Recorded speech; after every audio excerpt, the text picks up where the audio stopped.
சாமந்தி விவசாயிகளே, சாமந்தியில் வரக்கூடிய வாடல் நோயை கட்டுப்படுத்த முடியாமல் கஷ்டப்படுறீங்களா? உங்களுக்கான வீடியோ தான் இது. இந்த வீடியோவில் நம்ம அந்த வாடல் நோயோட அறிகுறிகளையும் மற்றும் எப்படி கட்டுப்படுத்தலான்ற முறைகளையும் பார்க்க போகிறோம்.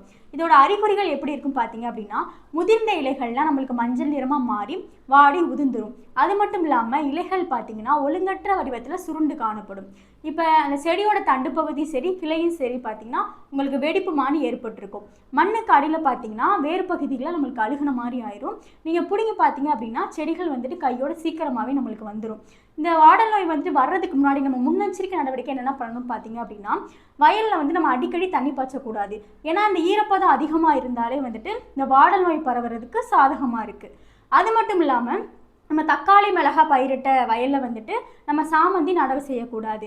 நம்ம வந்துட்டு அதிகமாக தலைச்சத்து கொடுக்கறத விட பொட்டாசியம் சார்ந்த சத்தை கொடுத்தோம் அப்படின்னா அது வந்து நோய் எதிர்ப்பு தன்மையை அதிகரிக்கிறது.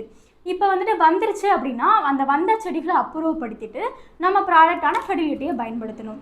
ஏன்னா இதில் வந்து நோய்க்காக மட்டுமே 3 வகை நுண்ணுயிர்கள் இருக்குது. Trichoderma harzianum, Pseudomonas fluorescens, Bacillus subtilis சொல்லிட்டு உங்களுக்கு வந்துட்டு சாமந்தியில் வரக்கூடிய வாடல் நோய், அழுகல் நோய், இலைப்புள்ளி நோய், அடிச்சாம்பல் மேல்சாம்பல் நோய், அனைத்து விதமான நோய்களுமே இது கேட்கும்.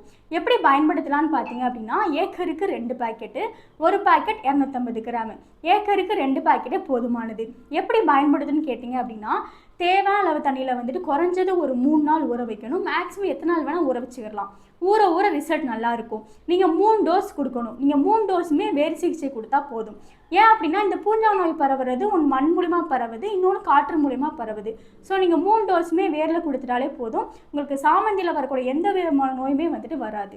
எனவே வந்துட்டு சாமந்தி சாகுபடி செய்யும் அனைத்து விவசாயிகளும் இந்த ஃபெர்டிலிட்டியை பயன்படுத்தி அதிக லாபத்தை பெறுமாறு தாழ்வுடன் கேட்டுக்கொள்கிறேன். நன்றி, வணக்கம். தொடர்புக்கு 8807494699.